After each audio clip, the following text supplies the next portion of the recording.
आपल्या गावचे आदर्श शिक्षक गणेशरावजी राऊत सर, ज्यांनी बदनापूरच्या शाळेचं नाव पूर्ण महाराष्ट्रामध्ये चमकवलं, असे आमचे स्नेही त्यांच्या गावामध्ये मी सर्व्हिस करतो आणि माझ्या गावामध्ये ते सर्व्हिस करतात, असा बी सुद्धा एक योग आहे. आणि त्यांच्या त्या सोशल मीडियाच्या माध्यमातून जो शिक्षणाचा प्रचार आणि प्रसार व्हायला पाहिजे तो ते त्यांच्या मनापासून करतात. आणि उन्हाळ्यामध्ये सुद्धा ते क्लासेस घेतात विद्यार्थ्यांना आदर्श बनवण्यासाठी. त्यांना दुसऱ्या विवाह प्रीत्यर्थ आणि अनेको कार्यक्रम त्यांच्या मागे आहे. आज राष्ट्रसंत तुकडोजी महाराजांची जयंती असल्यामुळे खूप कार्यक्रम आहे. त्यांना दुसऱ्या ठिकाणी जायचं आहे म्हणून ते तिथं त्यांचे त्यांनी पुस्तकं माझ्यासाठी गिफ्ट आणलेले आहे आणि छोटेखानी सत्कार आहे.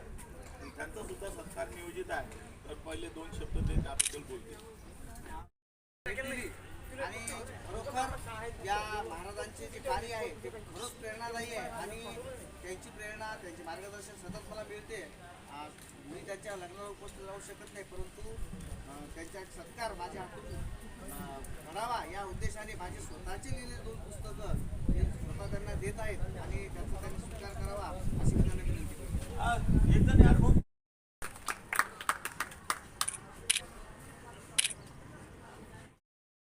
हे लोक सीमेवर तैनात आहेत म्हणून आपण सुखाची चोख घेतो. यांचे अनंत उपकार, एक किसान आणि दुसरा सैनिक, या 2 लोकांचे भारत भूमीवर उपकार आहे. हे आज आपल्या या भव्य अशा या सोहळ्यासाठी उपस्थित आहेत. परंतु त्यांना समोर व्यस्त कार्यप्रणालीमुळे दुसऱ्या गावाला सुद्धा जावं लागते.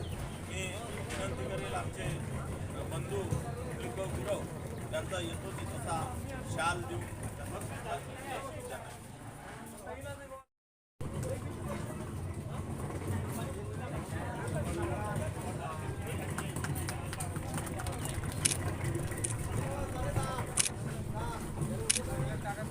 आणि दुसरी आहे की कॉन्व्हेंटमधले इंग्लिशमधले मुलं रिटर्न आपल्या मराठी शाळेमध्ये येऊ लागले.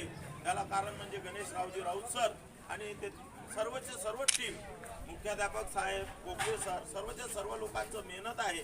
आणि आपल्या शाळेला ISO बनवलं आणि महाराष्ट्रभर 2 दिवसाच्या आधी सह्याद्रीवर सुद्धा न्यूज होती.